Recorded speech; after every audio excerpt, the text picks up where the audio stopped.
Amnesty International has finally declared that Israel is committing a genocide. Amnesty International has accused Israel of committing genocide against Palestinians during its war against Hamas in Gaza. The human rights group said Israel sought to deliberately destroy Palestinians by launching deadly attacks, demolishing vital infrastructure, and preventing the delivery of food, medicine, and other aid. It said such actions met the legal threshold for the crime of genocide. It is the first time it has made such a determination during an active armed conflict.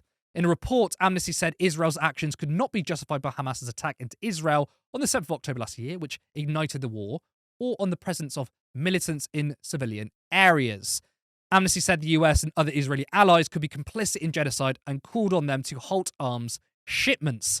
Our damning findings must serve as a wake-up call to the international community. This is genocide. It must stop now.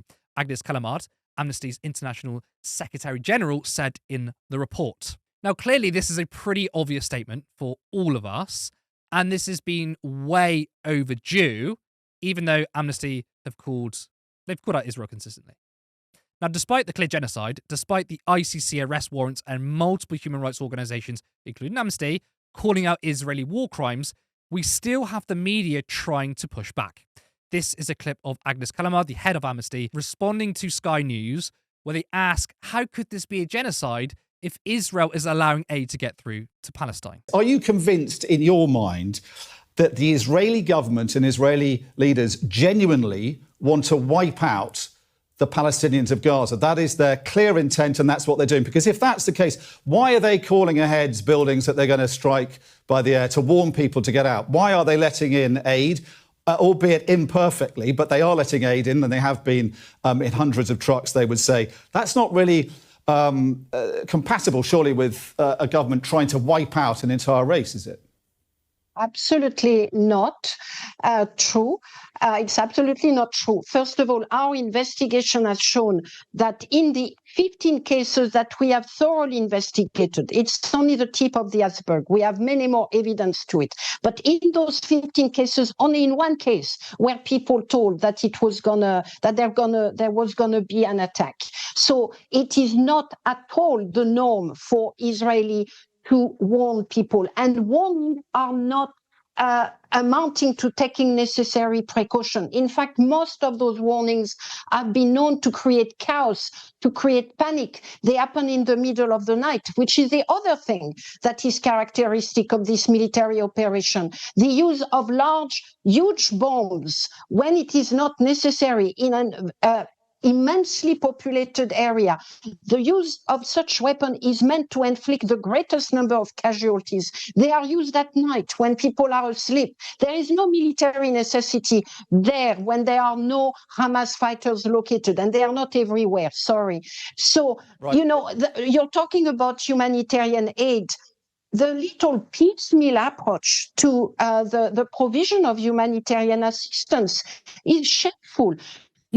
You just need to look at the result on the ground. People have no food. Now, on the same show, former member of the Labour right, now turned Israel spokesperson and a complete crackpot, I may add, David Mencer, said this is a classic case of anti-Semitism. David Mencer gave his reaction to the report on Sky News. Have a listen. This is a classic example of anti-Semitism. It is Holocaust inversion. The crimes committed against my people, Israel, are now, in turn, being accused of this same crime. The reality is that this genocide claim it just completely fails to address Hamas's genocidal rhetoric. Their leaders call for the eradication of Jews, the wiping of my country off the face of the earth. This report's supposed to be impartial. It's ridiculous. So that's the ICC, ICJ, B'Tselem, and newspapers calling this out, and now Amnesty, but they're all anti-Semitic. Lewis, what's going on? Every human rights organisation that's called out Israel hates Jewish people.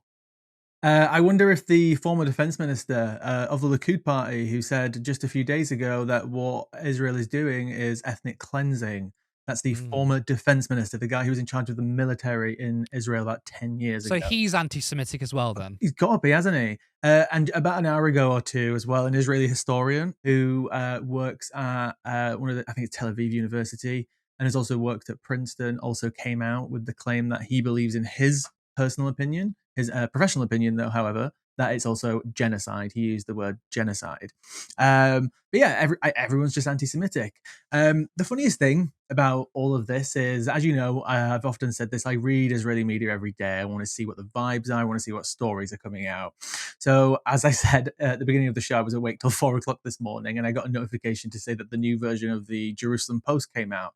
And on the front of the newspaper today, they've got two things. The first thing is, NGO Monitor says that basically Amnesty is just full of shit.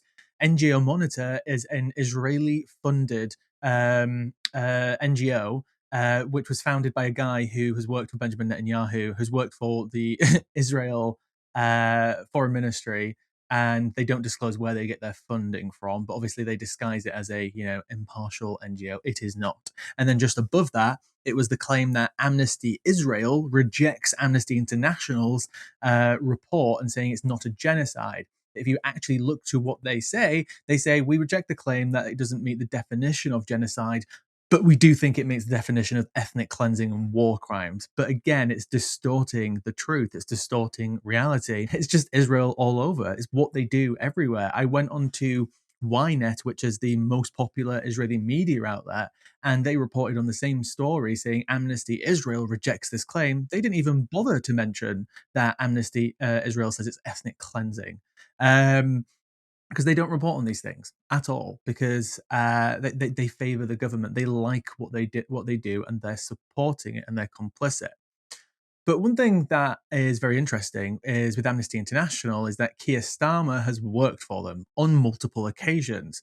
A guy called Xander Phillips from the National Scot today published an article just a few hours ago explaining how Keir Starmer worked for them and helped write a book in 1988 referencing how much he loves working with Amnesty International. He represented Amnesty International in a case in 2006. He's done a book launch with them in 2014, and he was on a panel for them in 2016. So he clearly thinks they're credible. So I'm wondering what his response is going to be to this, because it's been over 24 hours, verging on a day and a half now, and we haven't had a response from the government. Now, am I being too optimistic to say that maybe between him and Richard Hermer, the Attorney General, who they were both human rights lawyers in the 90s together, that maybe, just maybe, the fact that they haven't responded when other countries like Germany have responded and said they're rejecting the claims, they could have come out immediately and said, we're rejecting them too, but they haven't. Am I allowed to be slightly optimistic, guys? Am I being naive that maybe they could be getting ready to take some action? I mean, I was going to ask you, because Amnesty are usually quite cautious about labeling things as genocide, which is probably why it's taken so long. But the report is very extensive. So for them to come out and say this, that does, I guess, seem quite significant. Maybe that's played a role into the government. But then at the same time, I'm thinking, does that even matter? Because we've had 14 months of a genocide live streamed and it's changed nothing. It is worth noting that they've kept silent.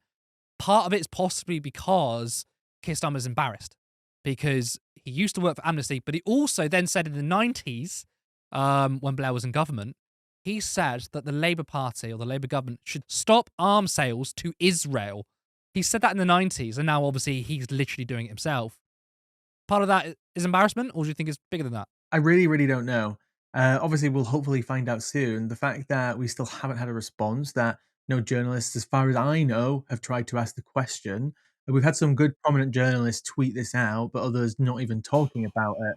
A bit frustrated, but as we continue to be with the media, there are some people who've covered this story and continue to cover this story well in the media, but overall they've still failed massively. But I listen to a lot of podcasts, from mainstream to less mainstream, and BBC Newscast still hasn't mentioned it. News Agents, the most popular political podcast in the UK right now, still hasn't mentioned it. The report came out when Keir Starmer did his claims. I didn't expect anybody to ask him while he was there about that. That's fine.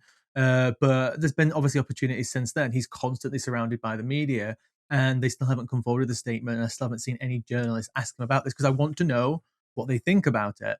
But again, with the Amnesty International thing, I really want somebody to ask him a question as well, not just like, what do you think of the report? But by the way, you've worked for them on multiple occasions. You've praised them.